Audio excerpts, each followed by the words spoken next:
नमस्कार, DD news में आप सभी का स्वागत है। मैं हूं ऋतु वर्मा। खबरों की शुरुआत करेंगे हेडलाइंस के साथ। युवाओं के भविष्य को लेकर प्रधानमंत्री नरेंद्र मोदी का बड़ा संदेश। पेपर लीक मामलों में दोषियों को जल्द और कड़ी सजा दिलाने के लिए फास्ट ट्रैक अदालतें गठन का निर्देश।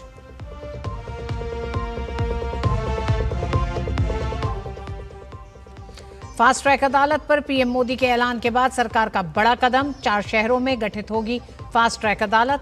संबंधित राज्यों के मुख्य न्यायाधीश को केंद्र जल्द लिखेगा पत्र।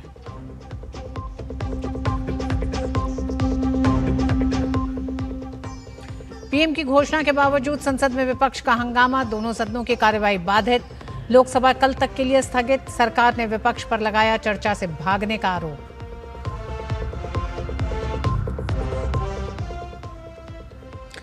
राष्ट्रपति द्रौपदी मुर्मू रोमानिया के दौरे पर। रोमानिया के शीर्ष नेतृत्व से करेंगी मुलाकात। यात्रा से दोनों देशों के संबंधों को मिलेगी नई मजबूती।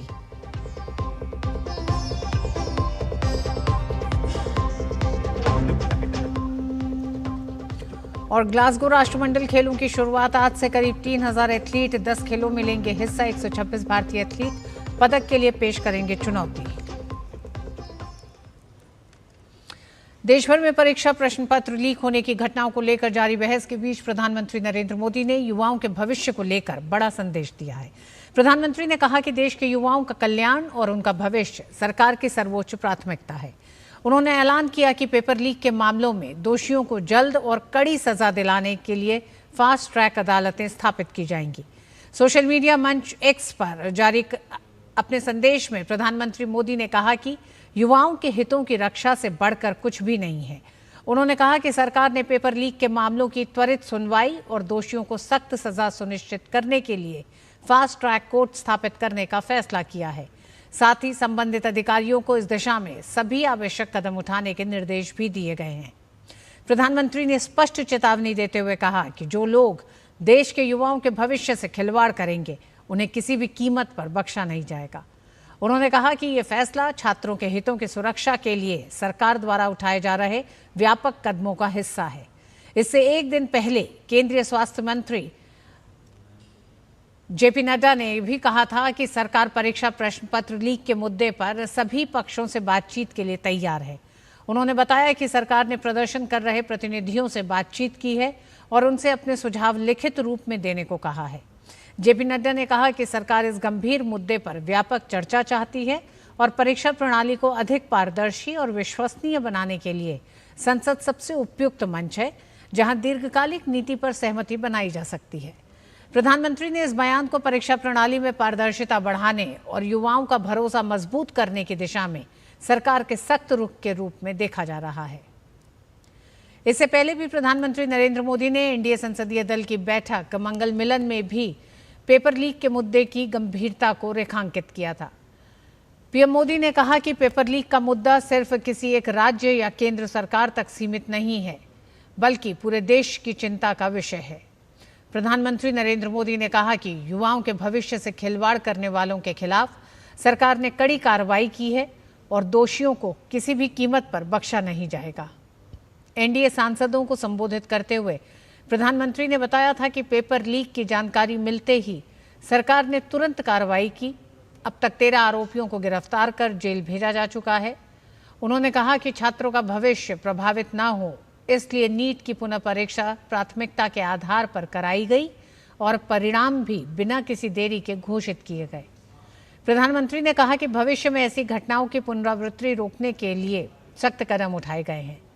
उन्होंने जोर देकर कहा कि पेपर लीक जैसे गंभीर अपराध में शामिल लोगों को देश के शीर्ष कानूनी विशेषज्ञों की मदद से कड़ी सजा दिलाई जानी चाहिए, ताकि ये दूसरों के लिए भी एक नजीर बने। प्रधानमंत्री ने कहा कि पेपर लीक किसी दल का नहीं बल्कि राष्ट्रीय हित का मुद्दा है, इसलिए केंद्र और सभी राज्य सरकारों को मिलकर ऐसी घटनाओं पर प्रभावी अंकुश लगाना होगा।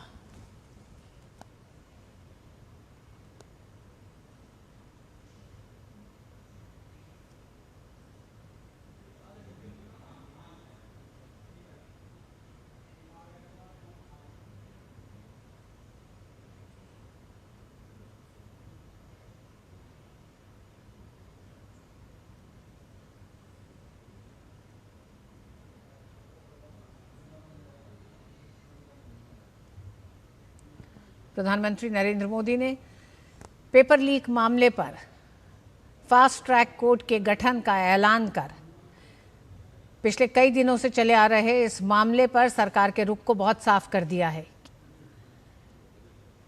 नीट के एग्जाम के बारे में आदरणीय प्रधानमंत्री जी ने कहा है कि जब पेपर लीक का खबर आए तुरंत सरकार ने कार्रवाई किया और 13 लोगों को अरेस्ट करके जेल में डाल दिया गया है और साथ साथ जो छात्र हैं, स्टूडेंट्स हैं, उनका भविष्य को नुकसान ना हो इसलिए री एग्जामिनेशन नीट का प्राथमिकता दिया गया और री एग्जामिनेशन को सक्सेसफुली सफलतापूर्वक कंडक्ट किया गया।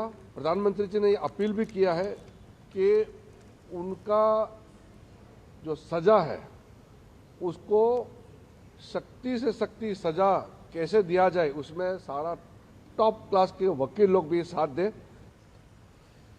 केंद्रीय गृह मंत्री अमित शाह ने भी सोशल मीडिया प्लेटफॉर्म एक्स पर लिखा, युवाओं का हित और उनका उज्जवल भविष्य मोदी सरकार की सर्वोच्च प्राथमिकता भी है और संकल्प भी।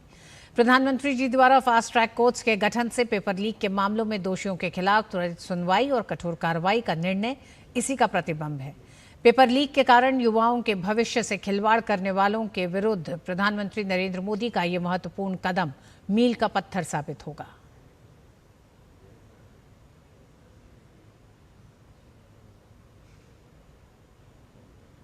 और पेपर लीक मामले में जहां सियासत चरम पर है, पीएम मोदी ने दोषियों को कड़ी से कड़ी सजा दिलाने के लिए फास्ट ट्रैक कोर्ट के गठन के ऐलान के बाद कानून मंत्रालय सक्रिय हो गया है। आइए देखते हैं केंद्रीय कानून मंत्री अर्जुन राम मेघवाल से डीडी न्यूज संवाददाता ने खास बातचीत की। केंद्रीय मंत्री अर्जुन राम मेघवाल हमारे साथ है। सर, प्रधानमंत्री ने कहा है कि फास्ट ट्रैक कोर्ट का गठन होगा, क्या कैसे पूरी प्रक्रिया होगी, बताइए सर। देखिए, जो भी पेपर लीक के अपराध में दोषी पाने जाने पे जल्दी सजा मिले, इस दिशा में एक कदम बढ़ाया है।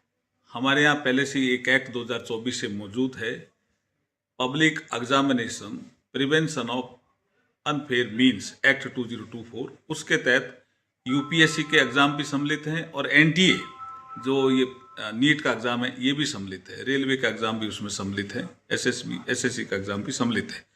अब आप देखिए 4 जगह ये जो नीट का पेपर लीक का मामला है, 4 जगह कोर्ट केस हुए हैं। आज निर्णय प्रधानमंत्री जी ने जो लिया, इनका असर क्या होगा आप देखिए।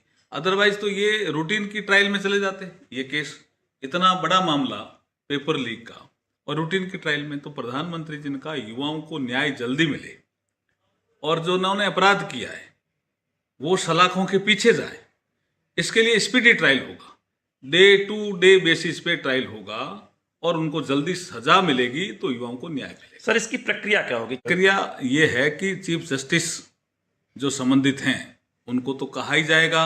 अगर उनको लगता है कि कहीं इंफ्रास्ट्रक्चर की कमी है तो राज्य सरकारों को जो मुख्यमंत्री हैं उनको भी बोला जाएगा और जल्दी से जल्दी ये कोर्ट स्थापित होंगे और युवाओं को न्याय मिलेगा। यही इनका उसका उद्देश्य। सर, अब विपक्ष को आप क्या सलाह देना चाहेंगे, क्योंकि वो लगातार सदन बाधित कर रहे हैं? वो चर्चा से भागना चाहते हैं, चर्चा नहीं चाहते हैं। बहुत बहुत धन्यवाद। केंद्रीय कानून मंत्री अर्जुन राम मेघवाल हैं। उन्होंने कहा कि जल्दी जो फास्ट ट्रैक के गठन की बात कही गई है उसके लिए चीफ जस्टिस को 4 जगह पर जो हाईकोर्ट के चीफ जस्टिस है उनको पत्र लिखा जाएगा और फास्ट ट्रैक का गठन किया जाएगा। शैलेंद्र मिश्र, डीडी न्यूज, दिल्ली। और पेपर लीक मामले में जहां इन दिनों सियासत उबाल मार रही है, इसी बीच पीएम नरेंद्र मोदी ने ऐलान किया है कि पेपर लीक के दोषियों को सजा देने के लिए फास्ट ट्रैक कोर्ट्स बनाए जाएंगे। युवाओं के भविष्य के साथ खिलवाड़ करने वालों को बख्शा नहीं जाएगा। केंद्र 4 राज्यों में फास्ट ट्रैक कोर्ट के गठन के लिए पत्र लिखेगी। कानून मंत्रालय हाईकोर्ट को पत्र लिखेगा। जहां जहां मुकदमे दर्ज हुए हैं उन राज्यों में पत्र लिखा जाएगा। पीएम का ये ऐलान कॉकरोच जनता पार्टी और विपक्ष के प्रदर्शन के बीच आया है। सीजेपी पिछले 34 दिन से जंतर मंतर पर प्रदर्शन कर रही है। प्रधानमंत्री नरेंद्र मोदी ने एक्स पर पोस्ट कर कहा कि देश के युवाओं का हित और उनका भविष्य हमारी सर्वोच्च प्राथमिकता है। बता दें कि इस मामले में 13 आरोपियों को गिरफ्तार कर जेल भेजा गया है। छात्रों का भविष्य सुरक्षित रहे इसलिए दोबारा परीक्षा कराई गई और समय पर परिणाम भी घोषित किए गए। पेपर लीक मामले में सरकार पहले ही दिन से सतर्क है। वैसे आपको बता दें कि देश में अब तक पेपर लीक मामलों की सुनवाई सामान्य अदालतों में होती थी, इसलिए फैसला आने में कई साल लग जाते थे। अब प्रधानमंत्री ने इसके लिए फास्ट ट्रैक कोर्ट बनाने की घोषणा की है ताकि फैसला तेजी से हो सके। बता दें कि भारत में फास्ट ट्रैक कोर्ट की शुरुआत साल 2000 में हुई थी। इनका गठन 11वें वित्त आयोग की सिफारिश पर किया गया था। आयोग ने देश भर में 1734 फास्ट ट्रैक कोर्ट बनाने के लिए स्पेशल फंड की अनुशंसा की थी। फास्ट ट्रैक कोर्ट का रिकॉर्ड भी बेहतर रहा है। केंद्र सरकार के अनुसार रेप और पॉक्सो मामलों के लिए बनी फास्ट ट्रैक कोर्ट ने 2019 से 2025 तक 3 लाख से ज्यादा मामलों का निपटारा किया है। अब आप समझिए कि आखिर फास्ट ट्रैक कोर्ट क्या होती है। आपको बता दें कि फास्ट ट्रैक कोर्ट कोई अलग अदालत नहीं होती। मौजूदा अदालतों में से कुछ को फास्ट ट्रैक कोर्ट की जिम्मेदारी मिलती है। सरकार या फिर high court fast track court की जिम्मेदारी देती है। इन अदालतों में अहम और संवेदनशील मामले भेजे जाते हैं। फास्ट ट्रैक कोर्ट में आखिर किन मामलों की सुनवाई होती है, तो आपको बता दें कि दुष्कर्म और महिलाओं बच्चों के खिलाफ अपराध के केस फास्ट ट्रैक कोर्ट में चलते हैं। हत्या जैसे गंभीर आपराधिक मामले भी इन अदालतों में पहुंचते हैं। सरकार या हाई कोर्ट की ओर से तय किए गए केस इन अदालतों में चलते हैं। अब सवाल यह है कि फास्ट ट्रैक कोर्ट का फायदा क्या है। सबसे बड़ा फायदा ये कि मामलों का फैसला जल्दी हो सकता है। दोषियों को जल्द सजा मिलने की संभावना होती है। लंबे समय से लंबित मामलों का बोझ कम करने में मदद मिलती है। और वक्त एक छोटे से ब्रेक का है। व्यक्तिगत जानकारी के लिए ऑनलाइन अनुरोधों से रहें सावधान। कुछ भी जानकारी देने से पहले जरूर सोचें। कोई भी वैधानिक कंपनी फोन या इंटरनेट पर आपसे निजी जानकारी कभी भी नहीं मांगती। इसलिए ऐसे कॉल या ईमेल आने पर अपनी जानकारी देने से पहले समझदारी दिखाएं और सावधानी बरतें। पता है, लोग अक्सर मुझसे पूछते हैं कॉल सेंटर का स्टेडी जॉब क्यों छोड़ा। I wanted more out of life. बस मैंने अपना स्टार्टअप शुरू किया। जानना चाहोगे कैसे? Then start up your own business as an LIC agent. यहाँ सब कुछ है। Great products, zero investment, leading organisation and unlimited opportunities. तो क्या आप तैयार है? LIC एजेंट बनो। अब बड़ा सोचो। हमारी वेबसाइट पर जाएं या अपनी नजदीकी LIC शाखा से संपर्क करें। नीट पेपर लीक मामले सहित विभिन्न मुद्दों को लेकर संसद के दोनों सदनों में आज जोरदार हंगामा देखने को मिला है। विपक्ष के लगातार विरोध के बीच लोकसभा और राज्यसभा की कार्रवाई बार बार बाधित हुई। हंगामे के बीच लोकसभा कल तक के लिए स्थगित कर दी गई है। दरअसल लोकसभा की कार्रवाई शुरू होते ही अध्यक्ष ओम बिरला ने प्रश्नकाल शुरू करने का प्रयास किया, लेकिन विपक्षी सदस्यों ने नीट पेपर और छात्र विरोध प्रदर्शन का मुद्दा उठाया। हालांकि लोकसभा अध्यक्ष ओम बिरला पहले ही विपक्षी सदस्यों को आश्वासन दे चुके थे कि सरकार नीट पेपर पर चर्चा करने के लिए पूरी तरह तैयार है। अध्यक्ष ने विपक्ष से सदन के संचालन में सहयोग करने का भी आग्रह किया, लेकिन विपक्ष ने अपना विरोध जारी रखा, जिसके कारण सदन की कार्रवाई बाधित हुई।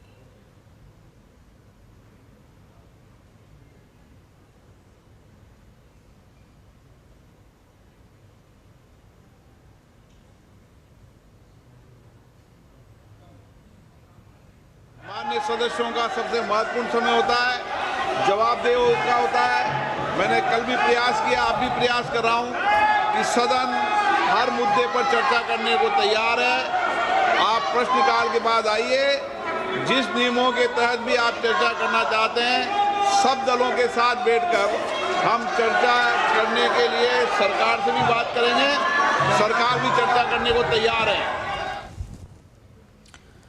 और संसद में पेपर लीक के मुद्दे पर सियासी घमासान तेज हो गया है। वहीं पेपर लीक करने वालों के खिलाफ सख्त कार्रवाई और फास्ट ट्रैक कोर्ट बनाने की पहल को लेकर भाजपा नेताओं ने स्वागत किया है।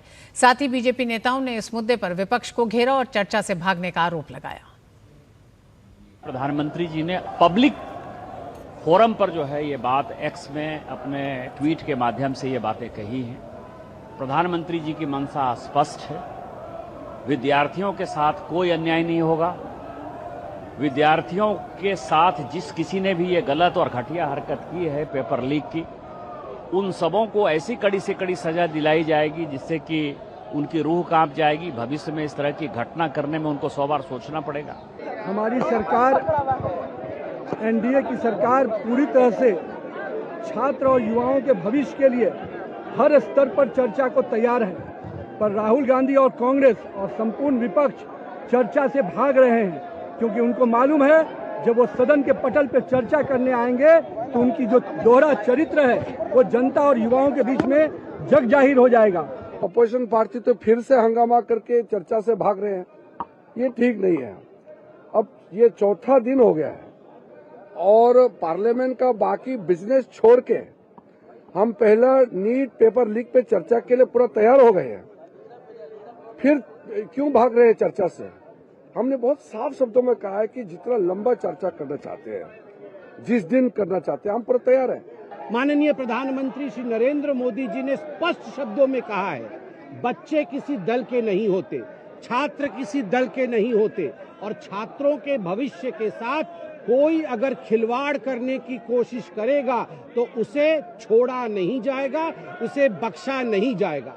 और आज एक ऐतिहासिक निर्णय भी उन्होंने अपने एक्स के माध्यम से सोशल मीडिया में छोड़ा है, और वह ऐतिहासिक निर्णय है फास्ट ट्रैक कोर्ट। जो संस्था फास्ट ट्रैक कोर्ट के माध्यम से एक्सपोज होते हैं कि वो लोग पेपर लीक के कारण थे, उन्हें बख्शा नहीं जाएगा, उन्हें त्वरित कार्यवाही करके उनके ऊपर एक्शन होगा।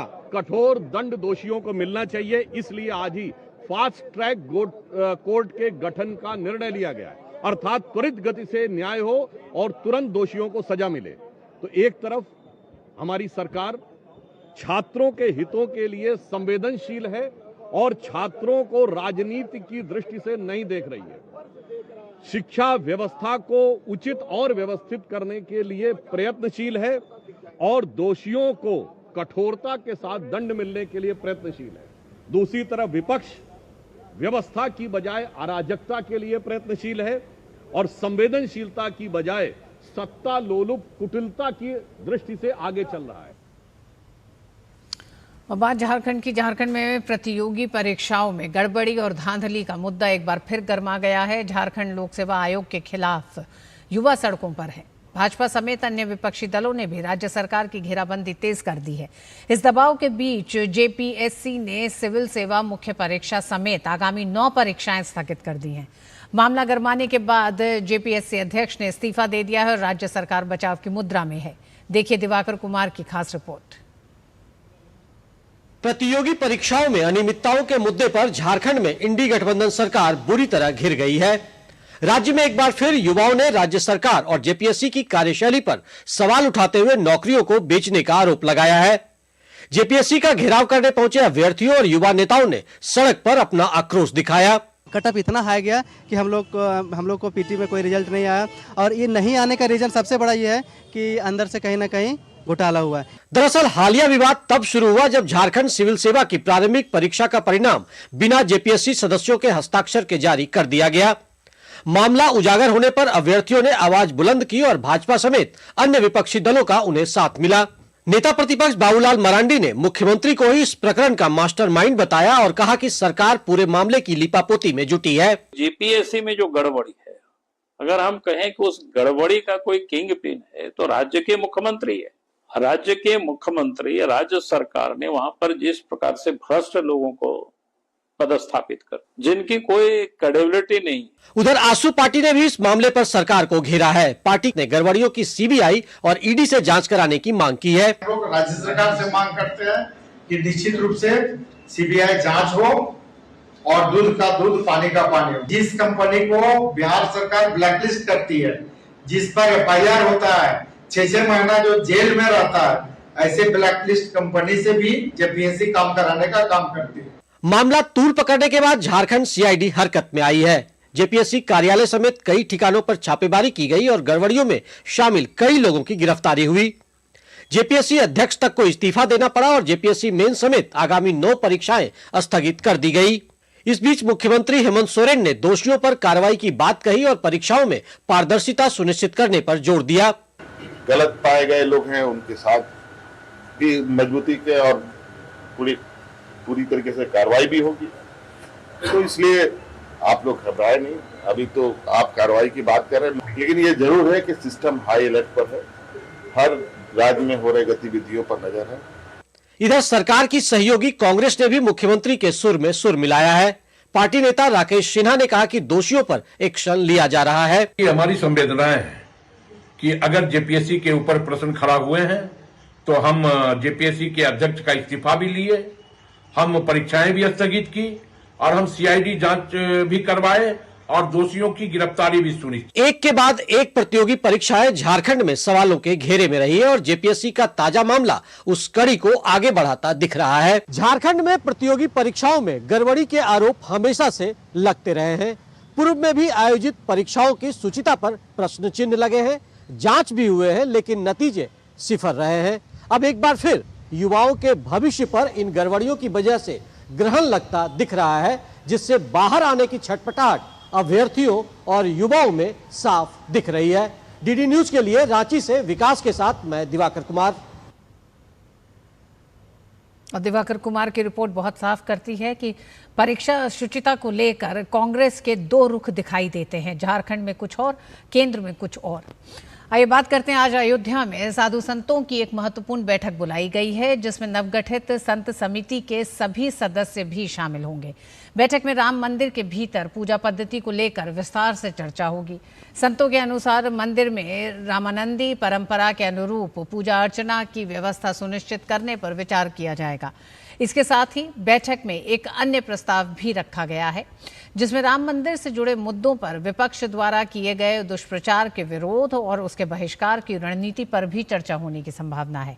बुधवार को श्री राम जन्मभूमि तीर्थ क्षेत्र ट्रस्ट की बैठक में संत समिति के गठन का निर्णय लिया गया था। अयोध्या के साधु संतों ने इस फैसले का स्वागत किया है। संतों का कहना है कि समिति में अयोध्या के पूज्य संतों को स्थान मिलने से अब मंदिर की धार्मिक परंपराओं और पूजा विधि को लेकर संतों की भूमिका और अधिक प्रभावी होगी। इस धार्मिक समिति का केवल इतना ही कार्य होगा कि मंदिर में भोगराग की व्यवस्था, उत्सवों की व्यवस्था देखना, पूजा पाठ कैसा हो रहा है कैसा नहीं हो रहा है, वेदोक्त अनुसार हो रहा है कि नहीं, यही धार्मिक संस्थाओं का कार्य होगा। मंदिर बहुत हो गए, उतने पुजारी नहीं हैं, तो उसके लिए हम पुजारियों को भी तैयार करेंगे, ट्रेनिंग देंगे पुजारियों को। समस्त अयोध्या के साधु संत बहुत प्रसन्न चित्त हैं।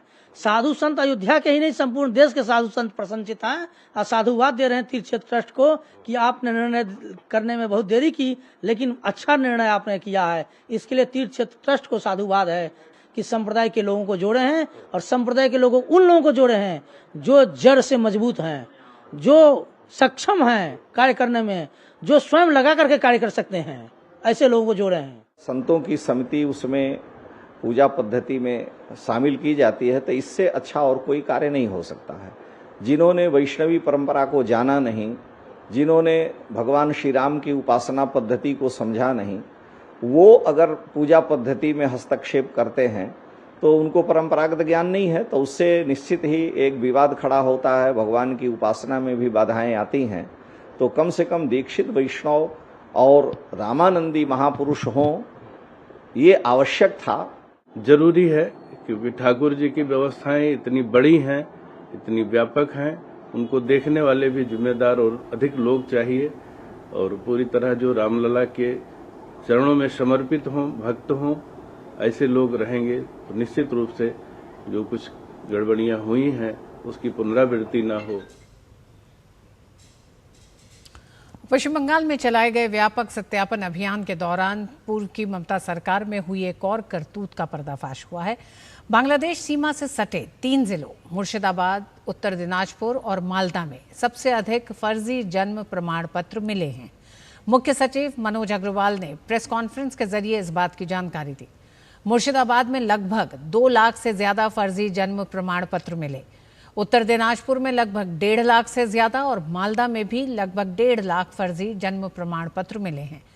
मुख्य सचिव के अनुसार 2024 में बिहार में एसआईआर शुरू होने और पश्चिम बंगाल में एसआईआर की प्रक्रिया शुरू होने के बाद 2025 में जन्म प्रमाण पत्र जारी होने की संख्या में असामान्य बढ़ोतरी दर्ज की गई है, जो जांच के दायरे में है। मुख्य सचिव मनोज अग्रवाल ने बताया कि एसआईआर के दौरान भी यही तथ्य सामने आए थे। मनोज अग्रवाल के मुताबिक एसआईआर में 60 लाख मामलों में लगातार सुनवाई जारी है।